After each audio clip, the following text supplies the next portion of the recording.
Assalamualaikum warahmatullahi wabarakatuh. Kepada yang terhormat Dekan Fakultas Ekonomi dan Bisnis Universitas Winaya Mukti, Ibu Dr. Hajah Wina Roswina, SEMM CPM, kemudian Wakil Dekan Fakultas Ekonomi dan Bisnis Universitas Winaya Mukti, Ibu Maria Luciana Yulianti SEMM, kemudian Ketua Kaprodi Akuntansi, Ibu Kartika Pratiwi Putri SEMAK, kemudian dosen pembimbing Bapak Nana Suhana SEMM, dan yang terakhir kepada pembimbing lapangan Ibu Iim Rostini Eshut. Sebelum itu izin memperkenalkan diri, nama saya Siti Irma Hindriani dari Fakultas Ekonomi dan Bisnis jurusan Akuntansi. Di sini saya akan mempresentasikan hasil laporan magang saya di PT FIF Group Cabang Soreang dengan judul Sistem Pengelolaan Pembayaran Kredit dari Nasabah.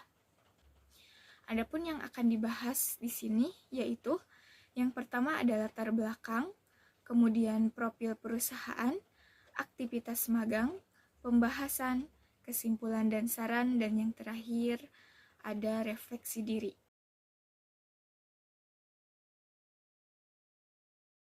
Pertama itu ada latar belakang. Di era sekarang, perusahaan leasing menjadi alternatif pembiayaan, memberikan kesempatan bagi individu maupun organisasi untuk mendapatkan aset tanpa harus membeli secara langsung, di mana perusahaan leasing ini bertindak sebagai penyedia dana.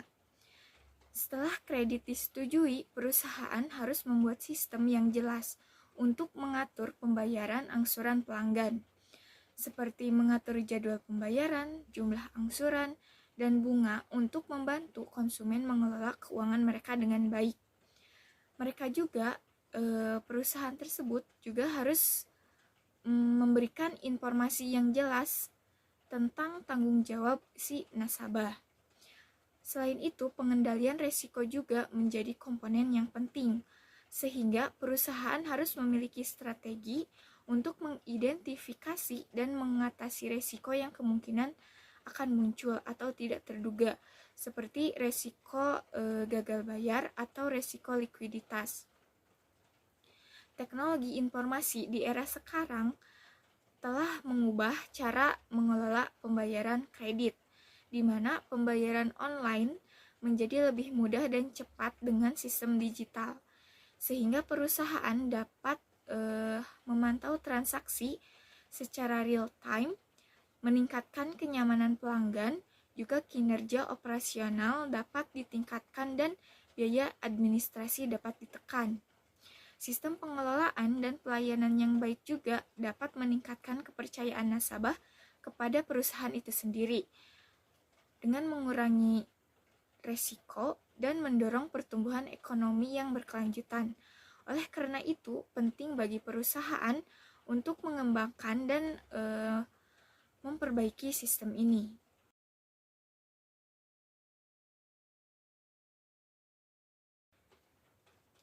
Kemudian yang kedua ada profil perusahaan. PT Federal International Finance atau FIF Group didirikan dengan nama PT Mitra Pusaka Arta Finance pada tahun 1989 berdasarkan izin usaha yang diperoleh dari Menteri Keuangan. Maka perusahaan ini bergerak di bidang sewa guna usaha, anjak piutang, dan pembiayaan konsumen di tahun 1991. Kemudian perusahaan ini mengubah namanya menjadi PT Federal International Finance. Namun dengan seiring perkembangan waktu dan guna memenuhi permintaan pasar perseroan yang mulai memfokuskan diri ke pembiayaan sepeda motor Honda pada bidang pembiayaan konsumen serta retail pada tahun 1996.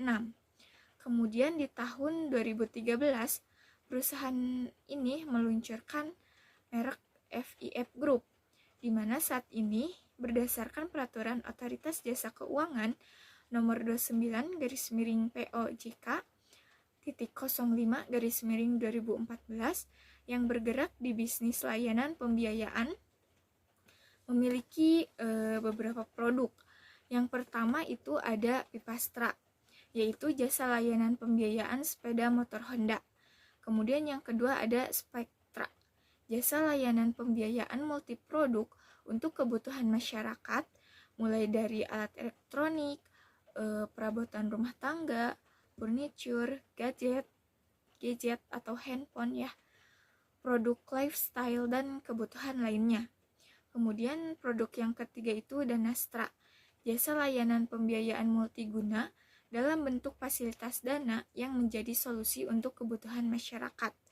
Kemudian ada Finatra, ini tuh jasa layanan yang berfokus untuk pembiayaan produktif, yaitu pembiayaan untuk mengembangkan usaha mikro kecil menengah agar dapat menumbuhkan dan mengembangkan usahanya. Kemudian yang terakhir ada Amitra, yaitu jasa layanan pembiayaan syariah dengan produk unggulan Haji Plus, Haji Reguler, dan paket umroh, serta pembiayaan syariah lainnya. Selanjutnya ada visi dan misi. Untuk visinya sendiri, yaitu menjadi pemimpin industri yang dikagumi secara nasional. Kemudian misinya, membawa kehidupan yang lebih baik untuk masyarakat. Selain itu, FIF Group juga mempunyai nilai budaya, yaitu disingkat dengan TIM. Yang pertama T, yaitu teamwork, yaitu kerjasama sinergis secara profesional antara individu atau kelompok berdasarkan yang berlandaskan saling menghargai dan saling percaya dengan semangat mencapai tujuan perusahaan. Kemudian E-nya itu excellence, yaitu produktif meningkatkan kualitas layanan produk melalui optimal sumber daya dan perbaikan proses berkesinambungan untuk menghasilkan nilai tambah bagi stakeholder. Kemudian A-nya yaitu achieving, yaitu berkomitmen menghasilkan inovasi-inovasi berbentuk yang berlandaskan integritas, semangat, dan pantang menyerah untuk mencapai prestasi terbaik. Dan yang terakhir itu M, moving forward, yaitu berwawasan luas dan berpandangan jauh ke depan dalam menentukan dan menciptakan peluang untuk mencapai pertumbuhan berkelanjutan. Selanjutnya itu ada struktur organisasi, di mana yang pertama ini ada branch manager, yaitu yang memimpin, berkomunikasi, pembagian tugas, dan memotivasi anggotanya untuk bekerja mencapai tujuan perusahaan. Kemudian ada representative head, yaitu mengelola dan memimpin kegiatan operasional di area tertentu. Kemudian ada collection section head, yaitu mengontrol para kolektor atau debt collector yang menagih supaya lebih fokus dalam penagihan. Kemudian ada Brand Service Coordinator, ini memproses semua keuangan yang ada di kantor agar perputaran uang berjalan dengan baik. Kemudian ada Branch Service Processor atau HRD yang mengatur serta mengembangkan sumber daya manusia sekaligus kemampuan karyawan yang ada di dalam perusahaan tersebut. Kemudian ada Credit Collateral Processor, yaitu memproses keluar masuknya BPKB dari dealer dan kios saat proses pengeluaran BPKB kepada konsumen. Kemudian di bawah Credit Collateral Processor itu ada clerk yang memantau administrasi konsumen BPKB seperti evaluasi kebijakan, kegiatan, rencana, dan pencairan. Kemudian yang kedua ada fidusia yang mendaftarkan kontrak motor baru ke notaris untuk menjaga keamanan sistem kontrak antara debitur dan kreditur. Kemudian ada customer relation executive, ini yang fokus pada pemeliharaan hubungan dengan pelanggan. Kemudian ada Manajemen Operasional Unit Finance Institution atau MOUP, itu mengelola aspek operasional dan keuangan perusahaan yang berfokus pada pengelolaan risiko, analisis keuangan, dan pengembangan strategi untuk meningkatkan kinerja perusahaan. Terus ada unit Financial Institution Section Head, yaitu mengelola dan mengawasi operasional dalam unit keuangan. Kemudian ada NMC Section Head atau New Media Communication, yaitu yang mengelola dan mengawasi strategi komunikasi media baru dalam perusahaan. Kemudian ada Micro and Sales Section Head, yaitu yang memimpin bagian sales dan marketing, yang mengatur strategi marketing, menentukan pricing model, mengenai strategi menentukan harga yang kreatif, evaluasi kerja, kemudian mengontrol manajemen, serta mendampingi penyelesaian kasus yang dialami oleh tim kerjanya.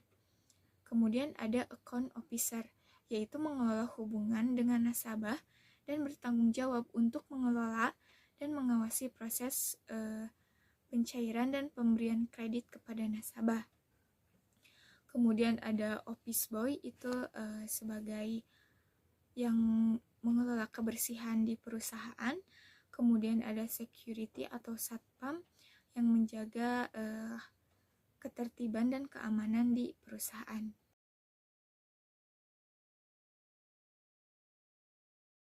Selanjutnya saya akan menjelaskan aktivitas magang saya selama magang di perusahaan tersebut. Yang pertama itu menghitung dan membuat report, di mana ini tuh dibagi menjadi 3 bagian. Yang pertama itu report angsuran, di mana report ini dihitung untuk mengetahui berapa persen rolling atau angsuran yang tidak dibayar konsumen dengan tepat waktu. Dalam report ini menunjukkan jumlah persen yang dimiliki setiap akun officer, sehingga mereka harus membina hubungan yang baik dengan konsumen agar terjadi rolling yang benar yang bisa mencapai target yang telah ditetapkan oleh perusahaan. Kemudian yang kedua ada report canvassing, di mana report ini dihitung untuk mengetahui berapa banyak kunjungan langsung yang dilakukan oleh account officer. Kemudian ada report real time, di mana report ini dihitung untuk mengetahui pergerakan konsumen yang ditangani oleh para AO atau account officer dalam membayar angsuran, apakah bayar tepat waktu atau tidak. Kemudian aktivitas kedua yaitu mengecek trapesium konsumen, di mana ini tuh melihat apakah pengeluaran dan pemasukan konsumen ini sudah benar, plafon harga tanah sebagai jaminannya sudah benar, kemudian sudah memenuhi syarat-syarat yang ditentukan, kemudian sudah survei ke lapangan seperti survei tempat usaha, supplier, dan buyer. Setelah jika trapesium ini selesai atau sesuai, maka akan dilakukan akad untuk pencairan dana. Kemudian aktivitas selanjutnya itu membuat SLIC atau sistem layanan informasi keuangan, di mana ini itu akan menampilkan riwayat kredit si konsumen, apakah layak untuk diberi kredit atau tidak, dengan cara melihat riwayat kreditnya itu banyak tunggakan atau terlambat pembayaran.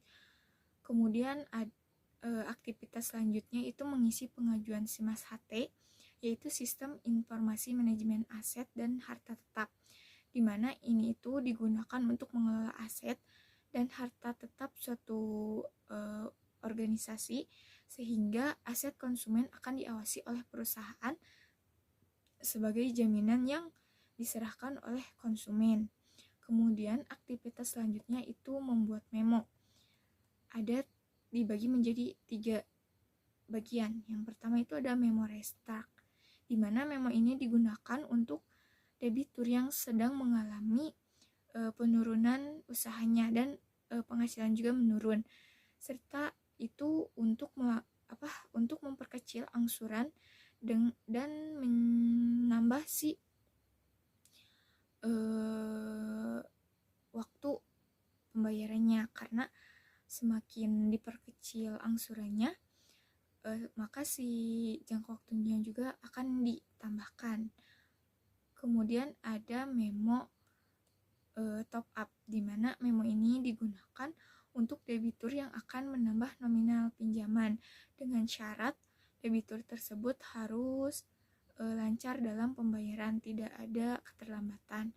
Kemudian ada memo pengambilan SHM, di mana memo ini digunakan oleh debitur yang sudah meninggal dan akan dilakukan pelunasan oleh pihak keluarganya. Kemudian aktivitas selanjutnya itu melengkapi data MFI, di mana ini itu merupakan data bahan internal yang perlu dibagikan kepada account officer untuk dikunjungi ke tempat tersebut dengan cara menawarkan produknya, meyakinkan produk tersebut kepada konsumen sehingga konsumen tersebut tertarik dengan produk tersebut. Kemudian aktivitas selanjutnya itu microfinancing atau PINCOR, di mana ini tuh sistem yang digunakan untuk melihat angsuran yang harus dibayar oleh debitur, seperti angsuran pokoknya, kemudian bunga dan penalti atau denda keterlambatan. Kemudian aktivitas selanjutnya yaitu membuat pengajuan manage proposal di sistem MBS atau marketing budget system, yaitu mengajukan atas pengeluaran yang digunakan oleh tim untuk kepentingan kerja, yaitu relationship bersama pihak eksternal.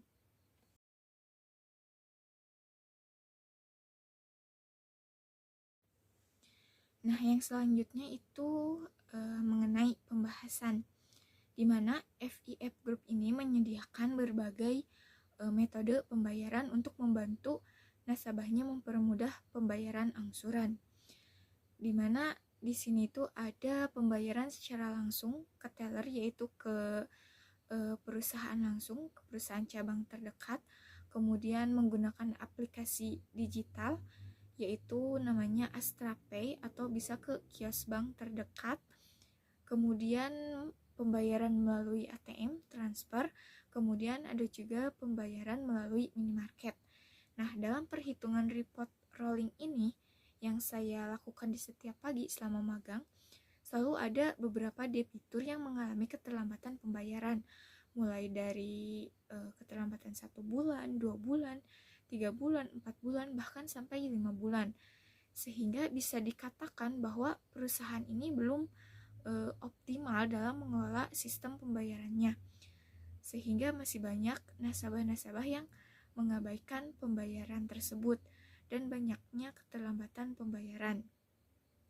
Serta mungkin pelayanannya juga yang kurang, sehingga kurang mendorong nasabah untuk membayar angsurannya, sehingga kurang tegasnya juga ya dari si para AO untuk menagih atau menekan, memfollow up agar si nasabah itu membayar angsurannya dengan tidak ada keterlambatan.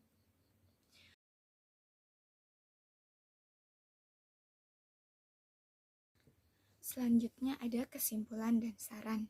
Untuk kesimpulannya, meskipun sistem pengelolaan pembayaran kredit sudah diterapkan, namun dalam pelaksanaannya perusahaan masih belum maksimal dalam mengawasi sistem pengelolaan pembayaran kredit dari nasabah dan pelayanan kepada nasabah, sehingga masih terdapat keterlambatan pembayaran yang dilakukan oleh nasabah.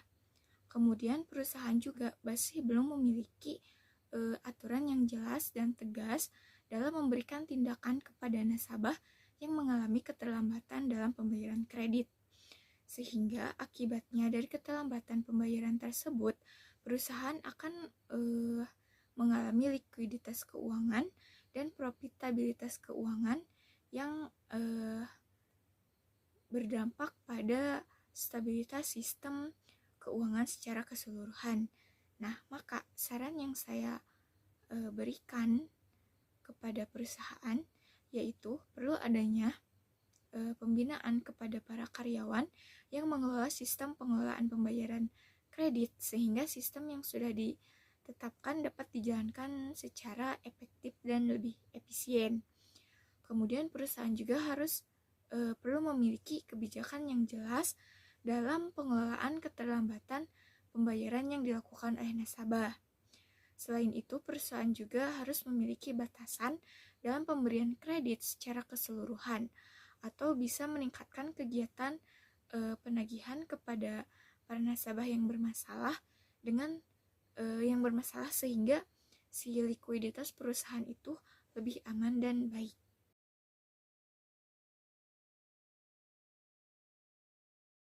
Kemudian yang terakhir ada refleksi diri. Selama pelaksanaan magang dalam waktu kurang lebih 3 bulan, saya mendapatkan berbagai pengalaman baru, terutama di dunia kerja. Di antaranya, saya belajar untuk bisa berpikir secara cepat, mengambil keputusan dengan tepat, menghadapi tantangan, dan menyelesaikan tugas dengan secara efektif dan efisien. Kemudian melatih komunikasi yang baik, saling menghargai pendapat, dan bekerja sama untuk mencapai target yang telah ditentukan.